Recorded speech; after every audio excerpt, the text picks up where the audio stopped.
Welcome back to what's possibly the final installment of the Retro Challenge. After the success of my Terran run, and whatever the Zerg run was, it's time to try out the Protoss arsenal. The rules are simple. Only use units from Starcraft 1 and Brood War. As much as possible, do not use any new abilities for these units. Variations of original units that weren't in the original games are also prohibited. And only original units can be mind-controlled. Only use heroes from Starcraft 1 and Brood War. As much as possible, do not use any new abilities for these units. Only use passive Spear of Adun abilities. The only exception to rules 1 to 3 is if a unit or structure needs to be used to complete a mission. If an objective requires me to rescue or kill a new unit, I must always kill them. They are an abomination and do not deserve life. Mechanics-wise, I won't use warp gates. Yes, there were warp gates in the original games, but they couldn't build anything. Protoss players in the original games had gateways, robotics facilities, and stargates, so no warp-ins. As for Chrono Boost, it's an older version that's stuck on any production or research building until I move it. I don't always have a spare cyber core, so I figure it's okay to have Chrono Boost on my next size, so long as I build spare buildings as soon as possible to shift it over. The run will be done on hard difficulty.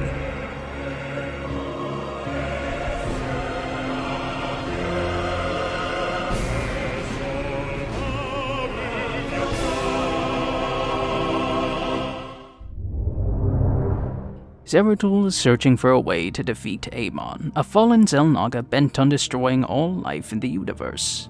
What's a Xel'Naga? Space gods. His search brings him to a platform under the control of Mobius Corps, Terrans who were brainwashed by the hybrid. The Dalam under Praetor Talus are trying to free prisoners, but Kerrigan is also trying to blow up the station. With time running short, I need to act. The mission requires me to destroy 3 cells containing prisoners. I need to do this before Kerrigan destroys the station. While the swarm carves a path to the reactor, I use a mix of Zealots, High Templar, and Archons to push to each cell. There's also a bonus about freeing pylons, where the Terrans use pylons to warp in. This is a complete insult to the Retro Challenge. Not only was warp in not a mechanic in the original games, but the Terrans have never had this ability. After restoring balance, I destroy the last cell, and the mission ends. Ghosts in the Fog requires me to fight the Taldarim to enter a temple where Amon was resurrected. There's no Vespene geysers on the map. Instead, I need to wait for gas to erupt from underground to collect it.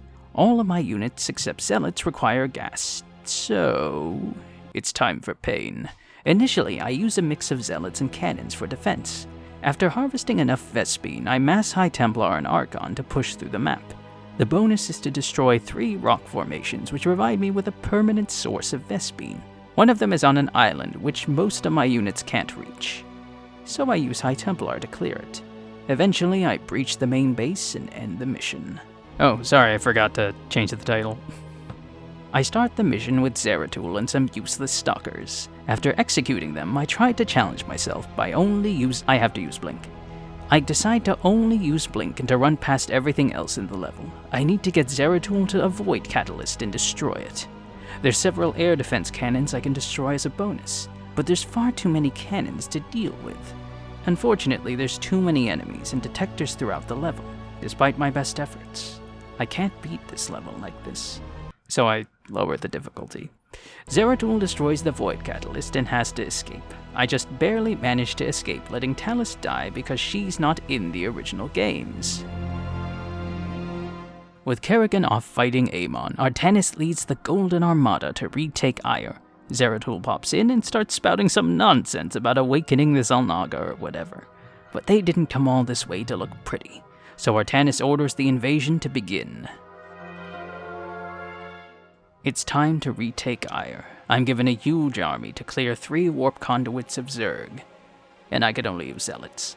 There's simply too many Zerg on this mission. Now, Zealot only is possible on 4 Aiur, but doing so requires several hours of patience and their charge ability, and charge wasn't in the original games. But it's basically the same as Leg Enhance. What is this ability called? Charge. And the original upgrade was? Leg Enhancements. Ergo, this is a no-go. You should use charge, it's basically leg enhancements. I attempt the mission without charge, but with heavy losses, I only make it to the second conduit before resetting. In fact, Solendis attempts sabotaging me by sending in useless Colossi and Stalkers. Despite my best efforts, there's too many Zerg, too many air units, and not enough reinforcements for Zealots alone. So I'm forced to use these disgusting units to clear the map. Growing Shadow continues the trend of early Protoss missions not being doable. All I start with are useless Stalkers. While I can run past the initial Zerg, there's a reason I can't do this mission. I don't get any photon cannons, meaning the only units I have are Zealots, in a mission filled with air units and Ultralisks. Even Grant admitted he had to use Stalkers, but in the spirit of the run, I only use my starting Stalkers and Stalkers found at each nearby Void Pylon, and only use them for battle whenever I run into Mutalisks and Ultralisks. Amon takes control of the Khala and fights Zeratul using Artanis. Artanis kills Zeratul, but Zeratul frees him from Amon in the process. Wait, if Artanis and Zeratul are both original characters, how did he kill him? I forgot about the scene. You see, Amon was controlling Artanis, so technically Amon killed him from a certain point of view. Spear of Adun is a mission about the Spear of Adun. Spear of Adun is a mission about the Spear of Adun. I need to clear 4 power cells of creep to awaken the ship and escape the planet. The mission quickly devolves into Aiur cannon defense, as my Zealots lure enemies into lines of photon cannons and shield batteries. When each cell's defenders are dead, I rush the cores and activate all attack waves simultaneously, ending the mission before my base is overrun. After escaping Aiur, I'm introduced to the main hub for the campaign, the Spear of Adun. I can select different unit variants in the War Council, which add extra bonuses and abilities to any units I select. To prevent this, I make sure not to select any Zealot factions or Carrier factions. I also get access to Dragoons. Think Psychic Paraplegic with an assault rifle. Completely unethical to use, but perfectly fine for this challenge. I also forgot I didn't need to select Dark Templar, so I spent the entire campaign turning off Shadow Fury, which is, yeah, not fun. Also, newly made DTs. Would sometimes use them before I turned off the autocast. I'm not resetting because of stuff like this, because I'm not intentionally using Shadow Fury. It's just very annoying to reset for stuff like that. And I'm doing this because it's fun, not because, oh, this unit needs to not have any kills for the entire mission. I also get access to the Solar Core. It's run by Karax. Hold up. Hey, well, my niggas who be thinking we saw, we gon' rock it till the wheels fall off. Hold up. Hey, well, my niggas who be rocking too hard. Take a seat. Hope you're ready for the next episode. Hey. Smoke solarite every day. Anyways, by completing bonus objectives, I obtained Solarite, which fuels new Spear of Adun abilities and Karax's Solarite addiction. Since none of the abilities were in the original games, I won't use them. The only exceptions are the passives. Over the course of the campaign, 2 tiers open, which automatically select a passive. Since I'll be stuck with them for most of the campaign, I choose Warp Harmonization, which I can simply reverse during missions, to disable 1 passive, and Guardian Shell, which is probably the least useful of the second passive tier. I haven't tested Matrix Overload on this run, so I don't know. I get the choice to go to Core Hall and get the Keystone from Commander Raynor, or go to Shakuris and recruit the Dark Templar to help against Amon. While Shakuris gives me Dark Templar, the second Shakuris mission, Last Stand, is absolute hell, and I want to put off doing it for as long as possible. Also, Raynor was in the original games, so Core Hall it is. I arrive to find Core Hall under attack by Mobius Core. Raynor needs my help to stop an orbital platform from smashing into Augustgrad. In this mission, I need to clear 5 stabilizers to prevent Sky Shield from crashing into Augustgrad. My strategy is once again to wait until 2 to 3 minutes are left before moving out. After clearing each stabilizer, I add more time to complete the mission. And I need it because Dragoons are probably one of the worst units to use for this mission. Karax also demands that I destroy these EMP generators. Now, Realistically, I could just wait until after securing the stabilizers and saving the city, but that requires common sense. After taking them out, I just barely clear the last stabilizer, and the mission ends. Brothers in Arms has me fighting alongside Raynor and Valerian to get the keystone back from Mobius Core. Every few minutes, the hybrid repeatedly stun all Terrans on the map. This provides a window for the hybrid to attack my allies, or my forces to destroy Mobius Core. The main unit for this mission is the Immortal. It's a complete insult to the Retro challenge. Lore-wise, they were all Dragoons, but rather than stay perfect, they added these ridiculous arm cannons and overpowered shields. I can't justify using these traitors for this run.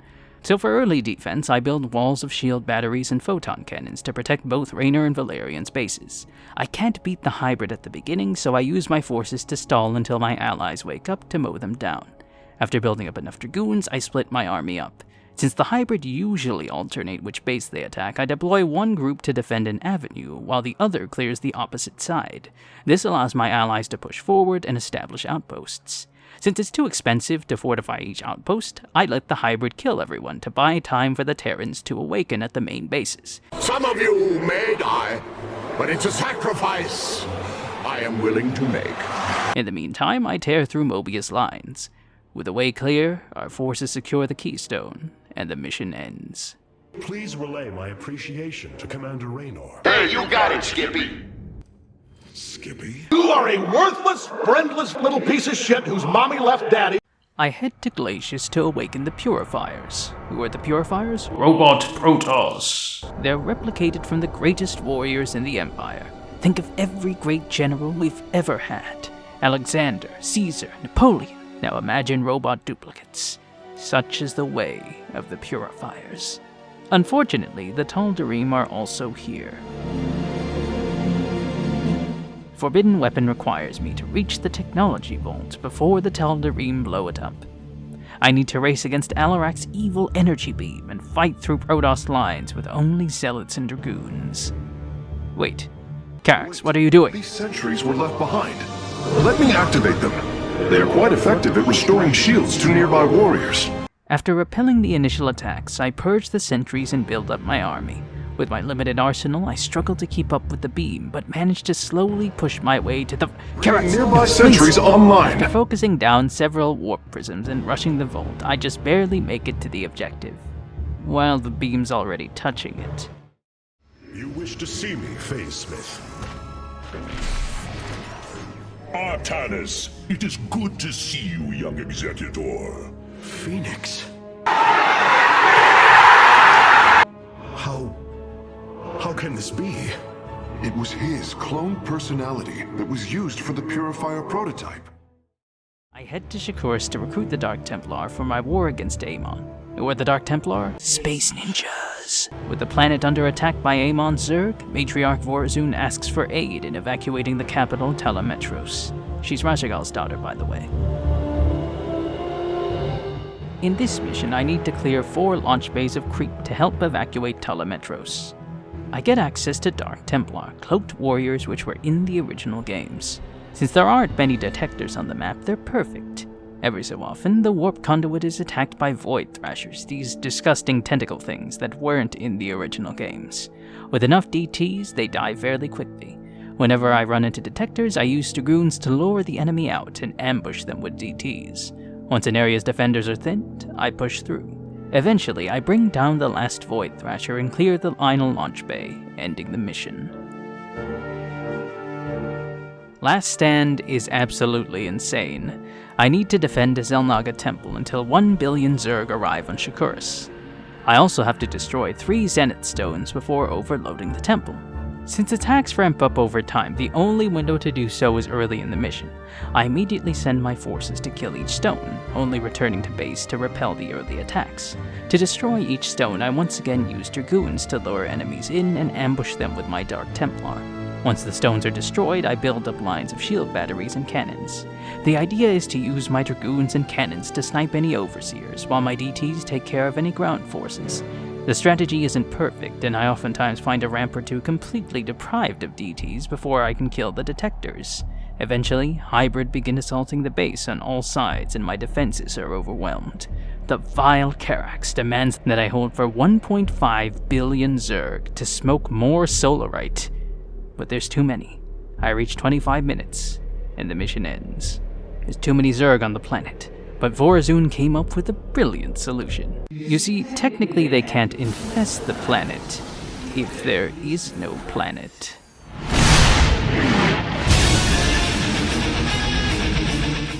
With Shakuras gone, I had to... Carax, what are you doing? Solarite. Look, I couldn't hold out till 1.5 billion. Retrieve solarite. I only need to complete bonuses to kill new units. Retrieve solarite. Rule number 6. To atone for my sins, Lord Carax requests that I retrieve all remaining solarite in the campaign. Anyways, the gang heads to Ulnar, the home of the Xel'Naga. Artanis needs to wake them up to stop Amon.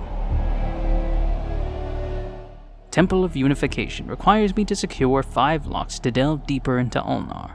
All the while, both Taldarim and Mobius forces assault my base and any locks I take. Not content with my pain in Last Stand, Lord Carax sees fit to punish me with the useless phoenixes, which weren't in the original games. With the odds against me, how am I going to win this mission? Simple. Technically, the locks can't fall to the enemy, if there is no enemy.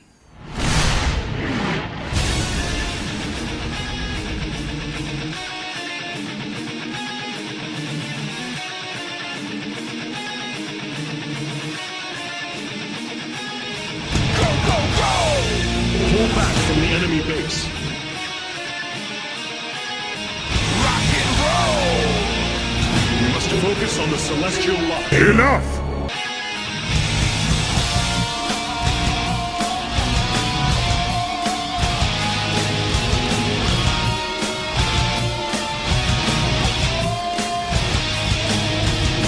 After clearing out both bases, I sit back, remax, and clear each lock. I also make sure to kill the Titanic Warp Prison, which wasn't in the original games. With 5 locks secured, the mission ends. Artanis comes across Kerrigan, who's currently getting her butt whooped by a hybrid. He has a choice: kill Kerrigan, or kill the hybrid. Stop simping. While he wants to kill Kerrigan, Amon is the less original character, so he saves her from the hybrid this time. I get control of Artanis and Kerrigan. Both were in the original games, but only have new abilities. Unfortunately, there's too many enemies in this mission, so I play normally. Artanis tanks while Kerrigan deals damage. Using the duo, I cut through Xel'Naga constructs, Taldarim and Mobius forces, and hybrid to get to the 3 shrines. There's some stuff about uplifting races or whatever, and then Kerrigan and Artanis get to the Xel'Naga, who are already dead.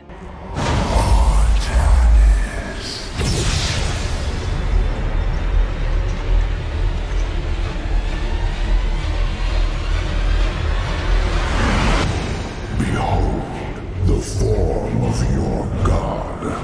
Hey, you got it, Skippy. I gain access to High Templar, powerful spellcasters that were in the original games. After reaching Artanis, I need to destroy 4 void crystals to close the portal to the void. I have to eliminate them before Kerrigan's hives are destroyed, which takes about 25 minutes. Despite having a much larger army than me, Kerrigan continues the trend of AI allies being fairly useless. She'll nag me about destroying the crystals, but only sends tiny reinforcements to assist. I use a mix of High Templar, Archons, Dragoons, Corsairs, and even a few Zealots to push to each crystal. Whenever enemy spellcasters show up, I use feedback to cripple their abilities. But Pi, High Templar didn't have that ability in the original games. Dark Archons did. Ah, but it's still an original ability on an original unit. So it's perfectly legal from a certain point of view. Due to the time limit, I struggle to break 100 supply, but eventually push to the final crystal. It's guarded by a hybrid dominator, but 1 feedback disables it easily. With only a few seconds before Kerrigan's last hive falls, I destroy the final crystal, ending the mission. I'm left with 2 options: go to Slain to overthrow Malash and take the Taldarim out of the war, or go to Endion to awaken more purifiers. I choose the latter since Phoenix was in the original games. Endion is basically Endor, but with purifiers and Zerg. This mission begins with betrayal. If I may, Hierarch, This facility once developed powerful weapons for the Empire. I have heard tale of the mighty Colossi, scaling cliffs, besieging enemies from afar. Let us see how they fare against the Zerg. Please don't do this. No, you're still holding on. Let go. Do you wish to know the truth about this challenge? Or have you always known? You have just hidden it away. You know the truth. Say it. Say it. It's not doable. You were stuck with Spear of Adun passives for 10 missions. Your Aiur and Growing Shadow are insane. All the no-build missions force you to use new abilities and heroes. You have no chance in this run. You've accomplished nothing. You are a failure. But not to me. Use them. Please. With a heavy heart, I clear the area with Colossi, which weren't in the original games. With their purpose fulfilled, I execute the unholy machines and begin making my true army. DT Dragoon. I need to escort a megalith to 5 stasis locks around the map. Each lock is defended by large numbers of Zerg. The megalith does have a weapon, but it's this tiny laser that can't kill anything. Rather than wait for me to build up a substantial force, Lord Karax activates the megalith early, forcing me to scramble reinforcements to keep it alive. My main strategy is to use Dragoons to lure enemies into the megalith. While the megalith tanks, my DTs rip apart ground targets while Dragoons hit air. The megalith repairs at each lock. So long as its health ever reaches 0, it's perfectly fine. In fact, the longer it takes to clear the path to each lock, the more time I get to rush reinforcements. The 4th lock is the easiest, while there are several caves swarming with Zerg around it. Even on hard, there's no detectors. Before the megalith moves to it, I seal off each cave with my DTs and massacre the Zerg defending the lock. The bonus for this mission is to destroy 2 power cores hidden in the cliffs. I'm supposed to use Colossi or air units to destroy them, but I only have Corsairs which only shoot up.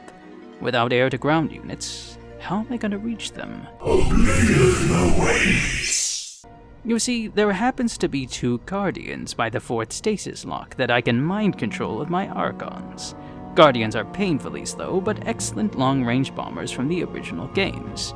This is probably the only mission I'll actually get to use them in Starcraft 2. In the Protoss campaign. Ironic. They blow up the cores and I push to the final lock. Despite heavy casualties and countless Nidus worms, I slice my way to the lock and end the mission. Afterwards, I unlock the Reaver, a slow but powerful siege unit that was in the original games.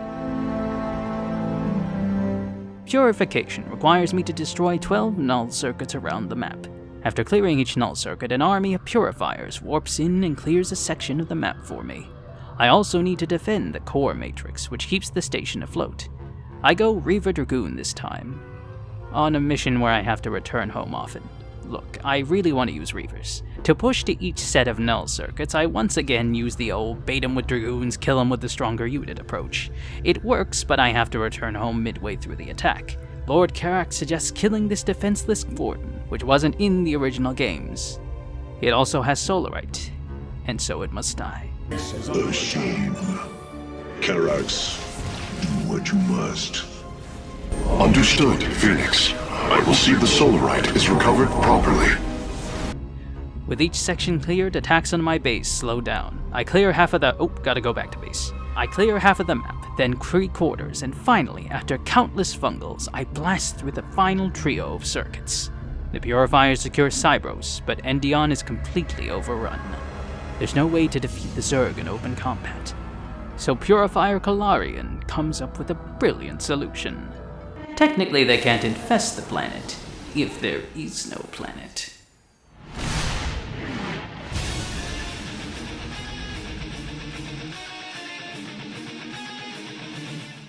After Endion, I head to Slane, the homeworld of the Taldarim. It's an arid planet that constantly emits terrazine from its crust. That's right, Slane is literally a planet made of more drugs. Alarak needs my help to overthrow High Lord Malash and secure his spot as the new leader of the Taldarim. Once done, Alarak will withdraw the Taldarim from the war. Like the West fighting commies, in the name of freedom, I must replace one brutal dictator with another. The beginning of this mission is absolutely insane. Terrazine fog rises periodically, allowing shades from the void to spawn and attack my base. Without orbital assimilator or reconstruction beam, my economy and my army are both incredibly weak. To top it off, Lord Karax refuses to bless me, and sends in void rays, which weren't in the original games. The early assaults are so strong that I often lose most of my production, and even my nexus by the second fog attack. Even after I repel the initial attacks, I also have to deal with the Taldarim sending air attacks, which generally finish off my base. I need a plan. For the first fog attack, I rush Dark Templar and get a battery and cannon out. I only need to stall until the fog runs out, which causes the shades to disappear. For the second attack, I make a ring of shield batteries around my base. I also rush out Dragoons and hide them in the middle of my fortifications.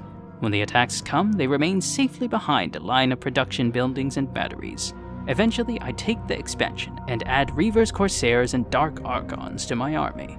While I can't control the Void Shades, the Taldarim aren't as lucky. Every time they launch an air attack, I steal Scouts, Carriers, or both.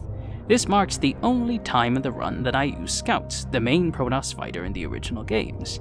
As a complete insult to this challenge, instead of getting them for the Purifier fighter, I get this disgusting reskinned Phoenix. Why would I want a rehashed version of a unit that already wasn't in the original games, when I could have a fighter that's pretty average? It's not that exceptional, but it's an original unit, damn it! Anyways, with my army pimped out, I finally push to my objectives. The main goal is to kill 4 Guardians scattered around the map. Not these Guardians, these Guardians. There are also 2 motherships I need to destroy, since they weren't in the original games. I don't think Alarak would mind if we liberated them. With such a large force, I smash through their defenses and end the mission. It's dueling time. Alarak faces off against Malash. While neither my forces nor the Taldarim can intervene directly, we can still back up our respective fighters by keeping troops nearby to support them psionically.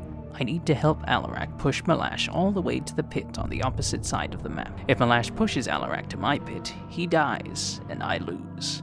To help me build up my army, I keep my Dragoons at the very edge of my pit, while I mass DTs to continually cut down any Taldarim near the fighters. If I and the Taldarim both have troops near the fighters, they won't move.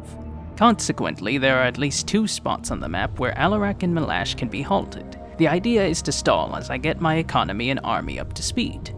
Eventually, Lord Karax demands that I do an errand for him. Hierarch, I don't understand how this is possible, but my scanners are detecting high solarite concentrations in the native beasts here. To get to each beast, I need to cross several enemy outposts. This means diverting both time and units away from the main objective. Rather than deal with the enemy outposts directly, I choose to fly around them. Now Pi, you may ask, your only air unit is the Corsair. Are you really going mass Corsair on this mission? What, are you crazy? I'm going mass Carrier. To get mass Carriers, you need to do Templar's charge first. Do I? We are the rest one. Using Dark Archons, I steal Carriers every time they attack my army. There's one around the 7-minute mark, and several pairs that attack after the 21-minute mark. There's also a High Templar at the nearby expansion that I steal to use feedback on any hybrid dominators. This is the only mission where I use both High Templar and Dark Archons. Now, would it have been more practical to do Templar's charge first and just make my own Carriers and High Templar? Yeah. Would it have been more ethical not to resort to mind control when Amon does the exact same thing to achieve his goals? Probably. Would it have been as fun? Absolutely not. When I build up enough Carriers, I eliminate the beasts and support Alarak's fight. He pushes Malash to the pit and ascends as High Lord of the Taldarim. Wait, but if they're both new characters, how did Alarak kill Malash? I'll do you one better. Did Alarak kill Malash? Is it the blast that killed him, or the slow descent into the planet's molten core? I head to Revanskar to destroy the Mobius core base to end Amon's hybrid production. Unfortunately, the Terrans launch an ambush and Artanis needs help guarding the ship. With the Spear of Adun under attack, Lord Karax takes control of the run.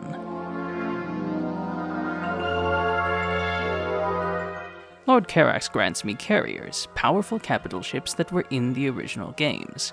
I need to destroy 3 power cores to disable the facility defenses. While resources are scarce, I can move my base on a mobile platform, allowing me to access new areas on the map. Karax orders the destruction of several hybrid cells, which fall easily before my fleet. I even mind control a few battlecruisers, making this the only mission in the run where I get to use both carriers and battlecruisers simultaneously. Now Pi, you may ask, is all this mind control ethical? Think of it this way. In math, a double negative makes a positive. By brainwashing these brainwashed Terrans with my own brainwashing, I cancel out Amon's brainwashing, thus washing their brains of the brainwashing that Amon washed their brains with. Ergo, it's completely ethical. With the last power core destroyed, Lord Karax finishes off the station with a bombardment. After weakening Amon's armies, I can now return to Aiur. There's no way to take on both the Golden Armada and Amon head-on, so Alarak comes up with a brilliant solution. Technically, they can't control our people. If there are no people. No, not doing that. Oh, come on, Artanis. It's the Retro Challenge. Blowing up planets is what Protoss do. No. Oh, you original characters always choose the boring route. Templar's return requires me to destroy 3 structures powering Aiur's Psi Matrix. It's a fun mission that's completely impossible to beat with only original units. I start off with Alarak and Vorazun, who weren't in the original games. I suppose Alarak counts as a Zealot, and Vorazun counts as a Dark Templar. There's too many enemies to fight without their abilities, so I play normally. Alarak blasts enemies with Destruction Wave, and Vorazun slices through the rest with Shadow Fury. Eventually, they reach the first structure and destroy it. Next, I get access to Lord Karax and Phoenix. While Phoenix was technically in the original games, this is Robot Phoenix, who has different abilities from OG Phoenix. Lord Karax doesn't really have any counterparts in the original games. The closest unit would probably be the Probe. He at least has cannons though. As for Lord Karax's will, I need to use Immortals, Sentries, and Colossi to clear the area. None of these were in the original games, but his lordship commands it. He does see fit to grace me with 2 Reavers though. After destroying the second structure, I get control of Artanis and more new units. Playing normally, I push through the caverns, destroy the final structure, and end the mission.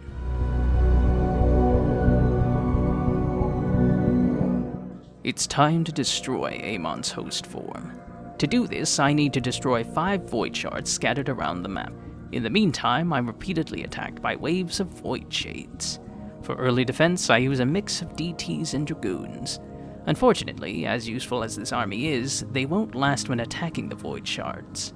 Each shard damages all nearby units in a certain range. To break through enemy lines, I need carriers. Now the biggest drawback to mass carrier on this mission is that they're slow and the enemy attacks both of my flanks often.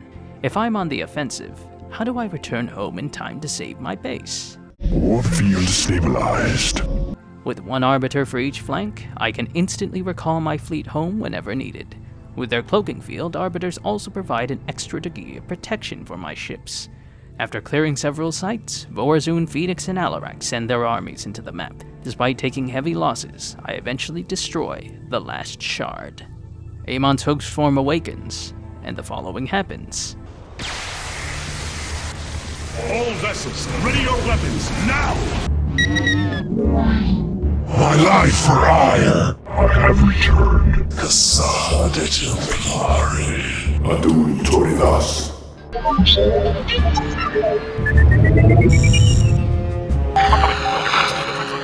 Teleport successful.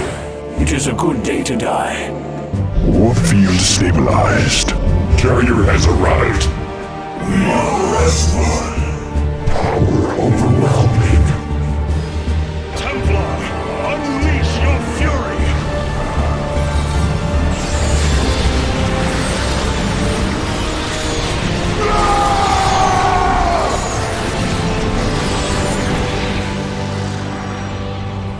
Void energy levels dropping. Amon's host has been destroyed.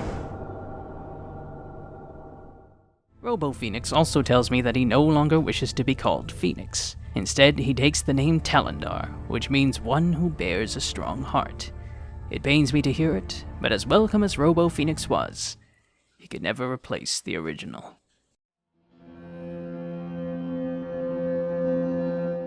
This is it. I need to hold for 30 minutes until the keystone is fully charged. In the meantime, Protoss and Zerg forces repeatedly assault my base. Vorazun, Alarak, and Lord Karax position their forces at each of my base entrances. While they can hold off early attacks, they'll be overrun unless I reinforce them. Each hero provides varying degrees of usefulness for the mission. Vorazun generally survives until the later stages, when detection renders her cloaking useless.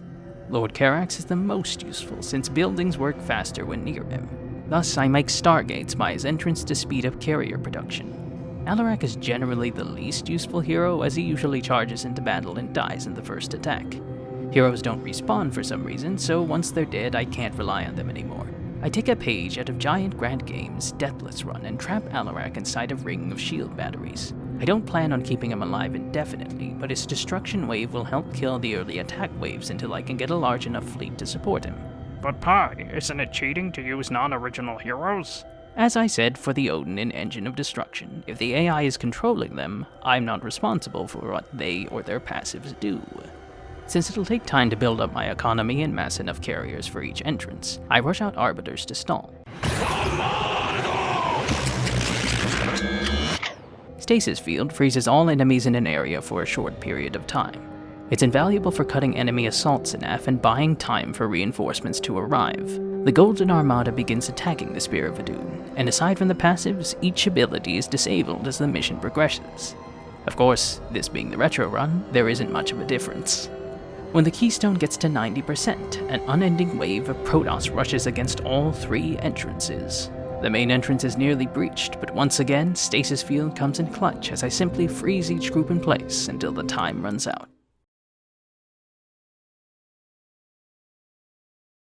Amon and Celendis find Artanis in the temple. He's still Protoss, and vulnerable. This is it. It's time to end this. But something's wrong. Celendis can't pull the trigger. Why? She's going to kill Artanis. That's what Amon's mission was all about, right? Rule number 5. Kill all original units. Celendis wasn't in the original games. It should be possible.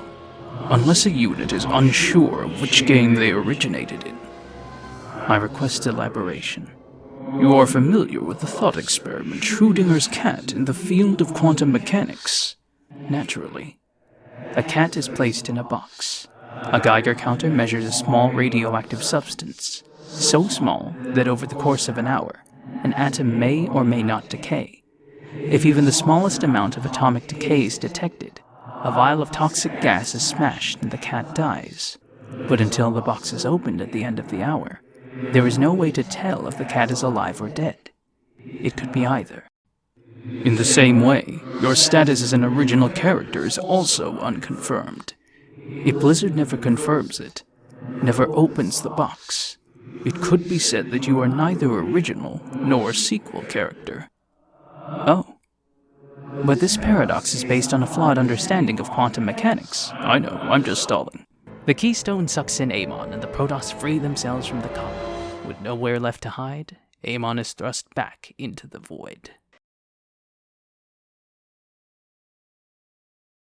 Kerrigan sends Artanis and Raynor a message to meet at Ulnar. Amon's spirit is still chilling in the void, so Kerrigan suggests going in and finishing him off. Everyone agrees, and we set off. And I've already failed this mission. I need to use these disgusting Stalkers and Immortals to clear the landing zone. The Sentinels aren't any better. As variations of original units, they're a complete insult to the challenge. Sadly, I have to use them all here. After they serve their purpose, I purge my ranks and take a look at my options. I have High Templar, Archons, Dark Templar, and Carriers. I go with DTs for early defense before switching to Mass Carrier. Tassadar is apparently here, and he needs to help. Neither Raynor nor Kerrigan mentioned this at all, even though Tassadar laid it on the line for him and his crew on Char, and Tassadar taught Kerrigan that, so long as you remain so predictable, I need not face you at all, you are your own worst enemy. Anyways, my allies and I need to push to the end of the map. Narud is here, since apparently Xel'Naga just chill in the void when they're killed. To get to Narud, I need to push through several corruption structures, which damage my units when they approach it. Narud continually sends Void Thrashers as a middle finger to this challenge. Eventually, my fleets manage to push through enemy lines, and Stukov finishes off Narud. Ha! You can't kill me, Stukov. I know the rules. Original characters can't kill other original characters. True, but that's assuming you're still an original character. I am. It is I, Samir Duran. Maybe once you were Terran, but now you're just Narud. Oh yeah, turns out Tassadar is actually Oros, this other Xel'Naga who tricked Zeratul to get him to save the universe. Anyways, he wants to give his power to Kerrigan. As a primal Zerg, and thus a new character, she's the only one who can take it. The moral of the story? You can murder billions of people, but if Space Squid says so, you can become God.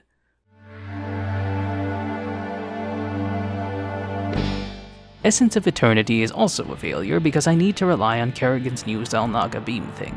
After clearing the landing zone, I get control of Raynor's base. I need to hold until Kerrigan gets all of Oros' power. In the meantime, Amon's forces will repeatedly assault me and my allies from all sides. Artanis and Zagara hold the other entrances, though only Zagara is of much help. Artanis' standing army is way too weak to be of much use, and he charges to his death fairly early. He's not as useful at killing things as Alarak, so I don't bother keeping him alive. I mass siege tanks and build up bunkers at the northern entrances and at Artanis' base. While I attempt to hold without using Kerrigan's beam, the attacks become too intense to beat with my forces alone. I decide to only use Kerrigan to kill massive units, particularly the Void Thrashers that pop up throughout the mission. Despite heavy attacks, Kerrigan finishes the transfer, and the following happens.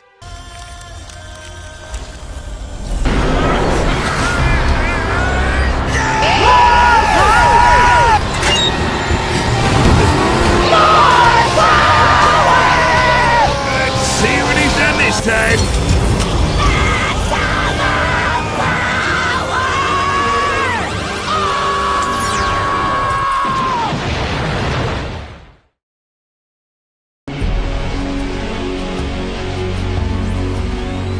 It's time to kill Amon.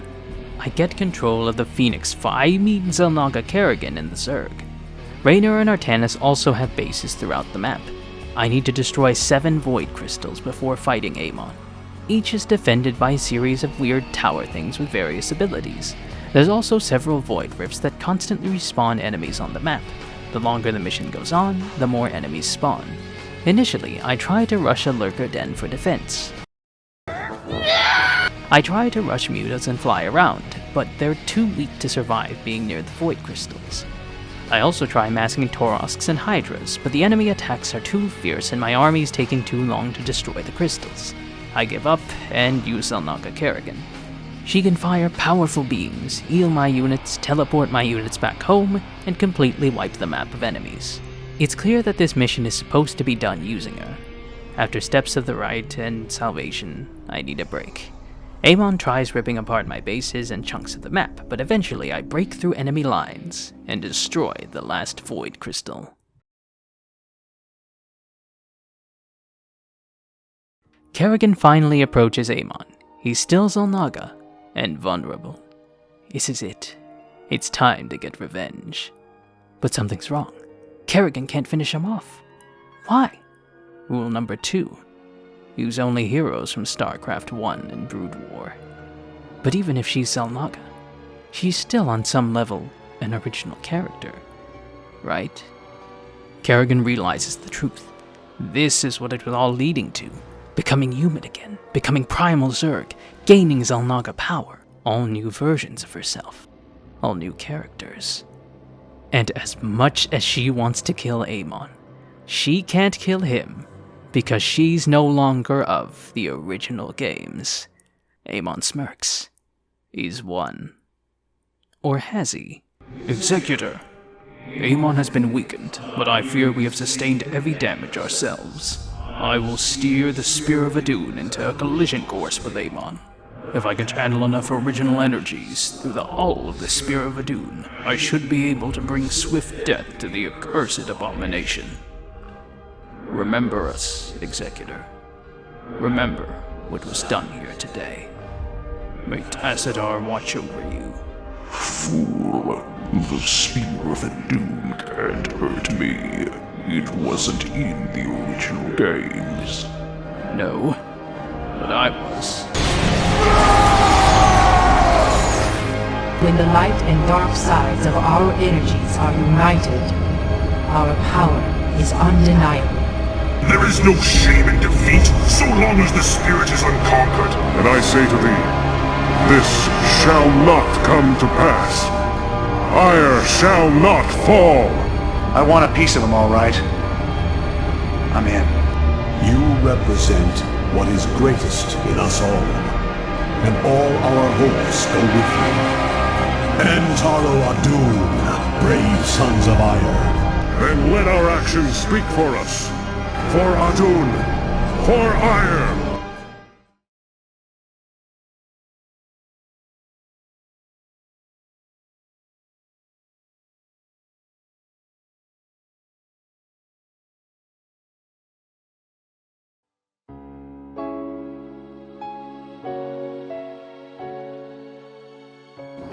Death is the fate of all warriors. It is your custom to shake the hand of a friend. I stand ready. We would be honored if you joined us. And though I damn myself by doing so, I shall stand by you till the end.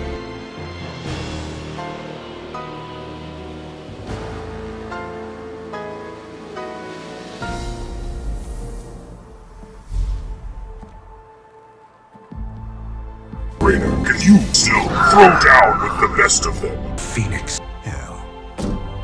It's about time.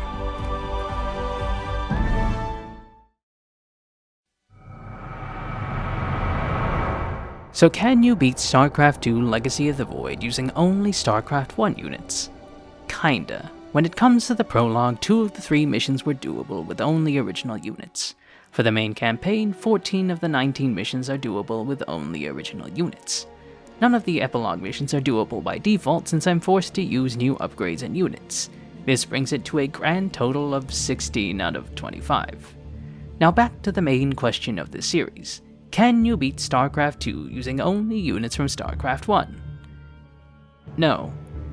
No, you can't.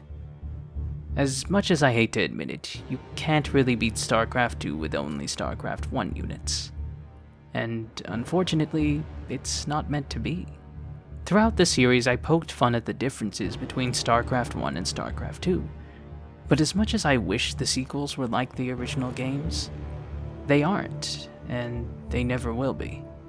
There are many instances where I'm forced to use units, structures, abilities, and heroes who weren't in the original games. Thus, this was a run that was doomed to fail from the beginning. So why bother trying? Simple. Because it's fun. This marks the end of the Retro Challenge for the main StarCraft 2 trilogy.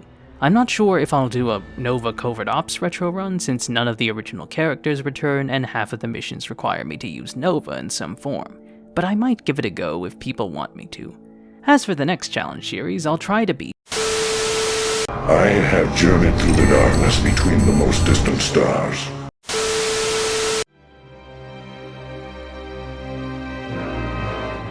The beginning of Smash and Grab is mildly stressful. There's early attacks by both the Protoss and the Zerg, and a bonus relic behind Zerg lines. To my dismay, I start off with useless Marines and medics. Ever the pal, Swan helps me out by sending me Marauders. I quickly rally them and destroy the Stalkers and Marines, before lifting off my command center and grabbing the second relic.